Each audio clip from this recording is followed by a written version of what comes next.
ವ್ಯಕ್ತಿತ್ವ ಅಂದರೆ ಏನು ಮೊದಲು ಅರ್ಥ ಮಾಡಿಕೊಳ್ಳಿ. ವ್ಯಕ್ತಿ ಪ್ಲಸ್ ತತ್ವ ಈಜುಕೊಲ್ ಟು ವ್ಯಕ್ತಿತ್ವ. ಒಂದು ತತ್ವ ಹೇಳಿದರೆ ಒಬ್ಬ ವ್ಯಕ್ತಿ ನೆನಪು ಬರ್ತಾನೆ. ನೋಡ್ರಿ ನೀವು ದಾನಸೂರ ಅಂತೀನಿ, ಈಗ ಬಂದ್ಬಿಟ್ಟ ಒಬ್ಬ ವ್ಯಕ್ತಿ ಯಾರು ದಾನಸೂರ ಅಂದ್ಬಿಡ್ತೀನಿ, ನಿಮ್ಗೆ ಕರ್ಣ ನೆನಪಿಗೆ ಬರ್ತಾನೆ. ಕಾಯಕವೇ ಕೈಲಾಸ ಅಂದ್ಬಿಡ್ತೀನಿ, ಬಸವಣ್ಣ ನೆನಪಿಗೆ ಬರ್ತಾನೆ. ಜೈ ಜವಾನ್ ಜೈ ಕಿಸಾನ್ ಅಂತೀನಿ, ಲಾಲ್ ಬಹದ್ದೂರ್ ಶಾಸ್ತ್ರಿ ನೆನಪಿಗೆ ಬರ್ತಾನೆ. ಜೈ ಹಿಂದ್ ಅಂತೀನಿ, ಸುಭಾಷ್ ಚಂದ್ರ ಬೋಸ್ ನೆನಪಿಗೆ ಬರ್ತಾನೆ. ಇನ್ಕ್ವಿಲಾಬ್ ಜಿಂದಾಬಾದ್ ಅಂತೀನಿ, ಭಗತ್ ಸಿಂಗ್ ನೆನಪಿಗೆ ಬರ್ತಾನೆ. ಸತ್ಯ ಅಂತ ಸತ್ಯ ಅನ್ನುವಂಥ ಒಂದು ತತ್ವ ಹೇಳ್ತೀನಿ, ಅಲ್ಲಿ ಸತ್ಯ ಹರಿಶ್ಚಂದ್ರ ನೆನಪು ಬರ್ತಾನೆ. ಆತ ಬಿಟ್ಟರೆ ಮಹಾತ್ಮ ಗಾಂಧಿ ನೆನಪಿಗೆ ಬರ್ತಾನೆ.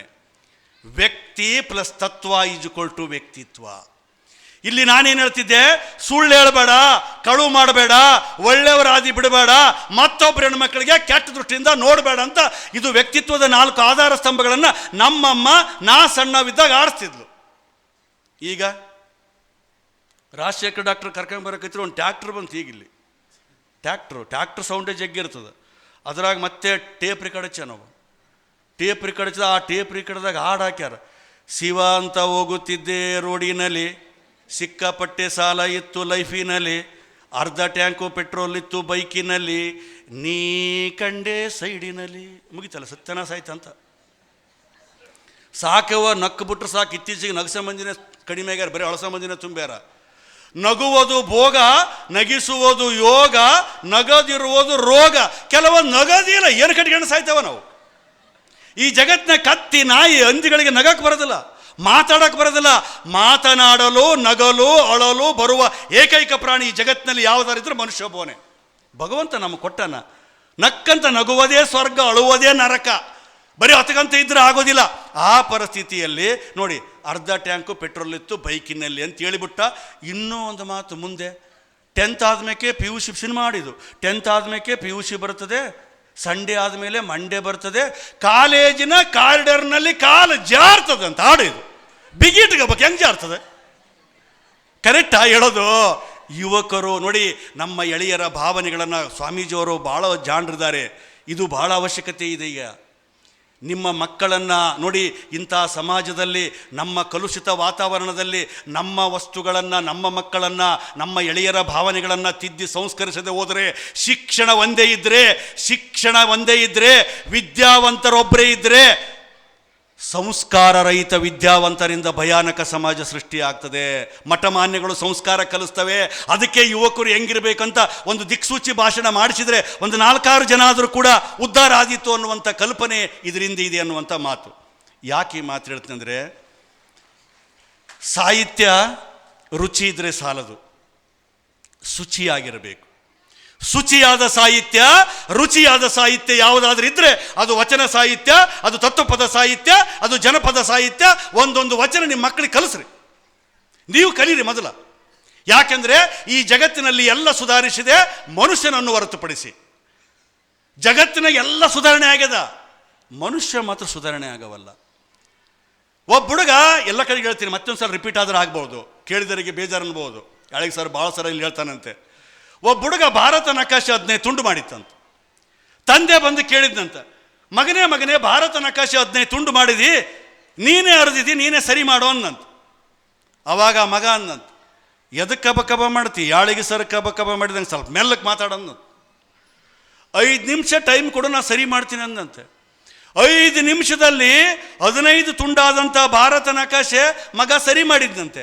ಅದು ಹೆಂಗೆ ಸರಿ ಮಾಡಿದ್ದಿ ಮಗ ಅಂತ ಕೇಳಿದ್ನಂತೆ. ಅದ್ರಾಗ ಏನಿಲ್ಲಪ್ಪ, ಭಾರತ ನಕಾಶೆ ಹಿಂದ್ಗಡೆ ಮನುಷ್ಯನ ಚಿತ್ರ ಇತ್ತು, ಮನುಷ್ಯನ ಸರಿ ಮಾಡಿಕೆಂತ ಬಂದೆ, ದೇಶ ಸರಿ ಆಯ್ತಂದಂತೆ. ಈ ಜಗತ್ತಿನಲ್ಲಿ ಮನುಷ್ಯನ ಸರಿ ಮಾಡಬೇಕಾಗಿದೆ.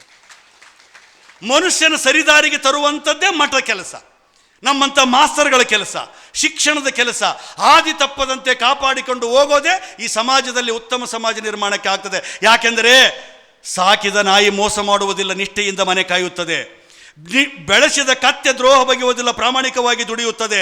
ಸೊಲುಹಿದ ಕುದುರೆ ಕೈ ಕೊಡುವುದಿಲ್ಲ, ಕಣ್ಣಿಟ್ಟು ಕಾಪಾಡುತ್ತದೆ. ಅತಣೇಶ, ನಾಯಿ ಕತ್ತಿ ಕುದುರೆಗಳನ್ನಾದರೂ ನಂಬಿ ಬದುಕಬಹುದು, ಇತ್ತೀಚಿನ ದಿನಮಾನಗಳಲ್ಲಿ ಮನುಷ್ಯರ ನಂಬಿ ನೆಮ್ಮದಿಯಿಂದ ಬದುಕಲಾಗುವುದು ಅಂತ. ಈಚಲ ಮರಕ್ಕಿಂತ ನೀಚ ಬುದ್ಧಿಯ ಮನುಷ್ಯ ಅಪಾಯಕಾರಿ ಅಂತಾನೆ. ಈಚಲ ಮರ ಒಂದು ಕುಪ್ಪಕಾರಿ, ಅದು ಎಂಡ ಕೊಡ್ತದೆ.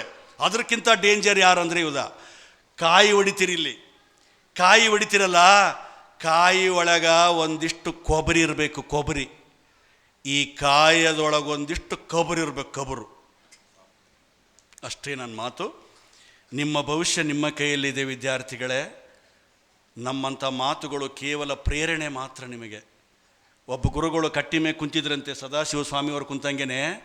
ಚೀಕಲ್ ಪರಿವೆಯಲ್ಲಿ ಒಬ್ಬ ಹುಡುಗ ಬಂದು, ಡಿಗ್ರಿ ಓದೋ ಹುಡುಗ ಬಂದು ಗುರುಗಳು ಕೇಳಿದ್ರಂತೆ, ಏನ್ರಿ ಗುರುಗಳೇ ನೀವೆಲ್ಲ ಅದ್ಭುತವಾಗಿ ಓದಿದಿರಿ, ಭಾಳ ಭವಿಷ್ಯದ ಬಗ್ಗೆ ಹೇಳ್ತೀರಂತೆ, ಒಂದು 2 ಪ್ರಶ್ನೆ ಕೇಳ್ತೀನಿ ಹೇಳಿಬಿಡಪ್ಪ ಗುರು ಅಂದ್ರಂತೆ. ಗುರು ಅಂದ್ರೆ ಸುಮ್ಮನೆನಾ? ಎಲ್ಲ ಗ್ರಹಗಳಲ್ಲಿ ಗುರುಗ್ರಹ ದೊಡ್ಡದು. ಗುರುವಿನ ಬಗ್ಗೆ ಅವನಿಗೇನು ಗೊತ್ತು ಪಾಪ. ಈ ಮುಷ್ಟಿ ಒಳಗೆ ಏನಾದ ಹೇಳಿಬಿಡ್ರಿ ಅಂದಂತೆ. ಈ ಮುಷ್ಟಿ ಮುಚ್ಕೊಂಡು ಬಂದಾನ ಅವನು. ಗುರು ವಿಚಾರ ಮಾಡಿದಂತೆ, ನಿನ್ನ ಮುಷ್ಟಿ ಒಳಗೆ ಒಂದು ಪಾತ್ರೆಗಿತ್ತಿ ಇದೆ, ಒಂದು ಚಿಟ್ಟೆ ಇದೆ ಅಂದಂತೆ. ಕರೆಕ್ಟು, ಚಿಟ್ಟೆ ಇತ್ತು. ಏನ್ರಿ ಗುರುಗಳೇ, ನನ್ನ ಕೈ ಒಳಗೆ ಮುಷ್ಟಿ ಒಳಗೆ ಪಾತ್ರೆಗಿತ್ತಿ ಇದ್ದದ್ದು ನೀವು ಗೊತ್ತು ಮಾಡಿಕೊಂಡ್ರಂದ್ರೆ ಆ ದಿವ್ಯ ಪುರುಷರು, ನೀವು ಪವಾಡ ಪುರುಷರು. ಆಯ್ತು ಗುರುಗಳೇ, 2ನೇ ಪ್ರಶ್ನೆ ಕೇಳಿಬಿಡ್ತೀನಿ, ಹೇಳಿಬಿಡ್ರಿ, ನಾನು ನಿಮ್ಮನ್ನು ಒಪ್ಕೊಂಡ್ಬಿಡ್ತೀನಿ ಅಂದ ಅವನು. ಕೇಳಪ್ಪ ಅಂದ. ಕೇಳಾಗ, ಈ ನನ್ನ ಮುಷ್ಟಿಯೊಳಗೆ ಪಾತ್ರೆಗಿತ್ತಿ ಇದೆ, ಕರೆಕ್ಟು. ಈ ಪಾತ್ರೆಗಿತ್ತಿ ಸತ್ತದ ಬದುಕದ ಹೇಳಿಬಿಡು ಅಂತ ಕೇಳಿದರು ಗುರುಗಳಿಗೆ. ಪಾಪ ಗುರುಗಳು ಭಾಳ ಆಲೋಚನೆ ಮಾಡಿದರು. ಅದಕ್ಕೆ ಗುರು ಯಾವತ್ತು ಲಘುವಾಗಿ ವರ್ತಿಸಬಾರ್ದು ಅಂತ ಹೇಳಿದ್ದು.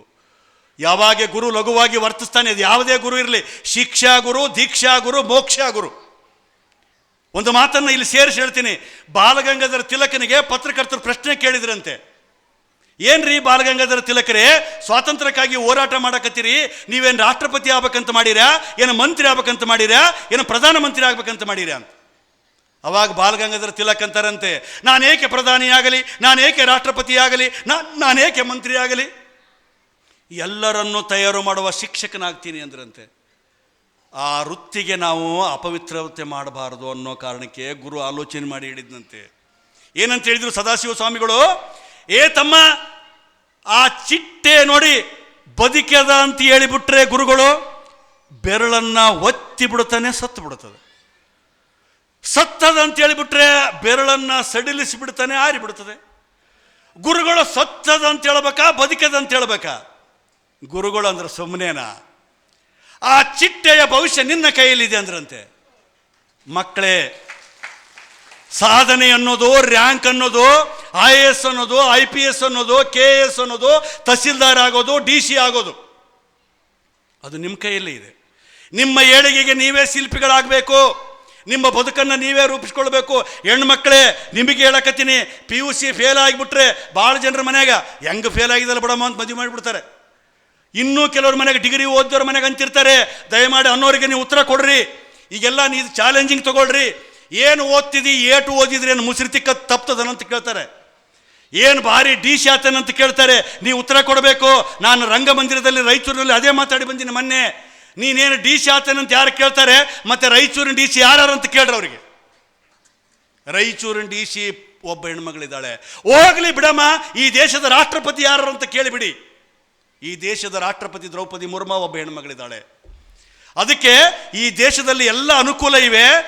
ನಾವು ಆ ಅನುಕೂಲವನ್ನು ಬಳಸಿಕೊಂಡು ಶಿಕ್ಷಣವಂತರಾಗಬೇಕು. ಭೂಮಿ ನಿನ್ನದಲ್ಲ, ಹೇಮ ನಿನ್ನದಲ್ಲ, ಕಾಮಿನಿ ನಿನ್ನವಳಲ್ಲ, ಅವು ಜಗಕ್ಕಿಕ್ಕಿದ ವಿಧಿ, ನೀನು ನೋಡುವೆ ಎಂಬುದು ಜ್ಞಾನರತ್ನ. ಅಂತಪ್ಪ ಜ್ಞಾನರತ್ನವನ್ನು ನೀನು ಕೆಡಗೊಡದೇ ಧರಿಸಿದೆಯಾದೊಡೆ, ನಿನಗಿಂತ ಸಿರಿವಂತರಿಲ್ಲ ಕಾಣ ಗುಹೇಶ್ವರ ಅಂತಾನೆ.